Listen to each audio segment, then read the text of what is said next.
చెప్పలేని ఆ హాయి ఎంతో వెచ్చగా ఉంటుందో,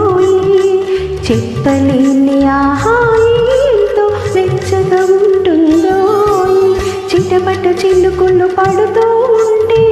చెలికాడి సరసన ఉంటే, చెట్ట పట్టగా చేతులు కట్టి చెట్టు నీడకై పరిగెడుతుంటే, చెప్పలేని ఆ హాయి ఎంతో వెచ్చగా ఉంటుందో, చెప్పలేని ఆ హాయి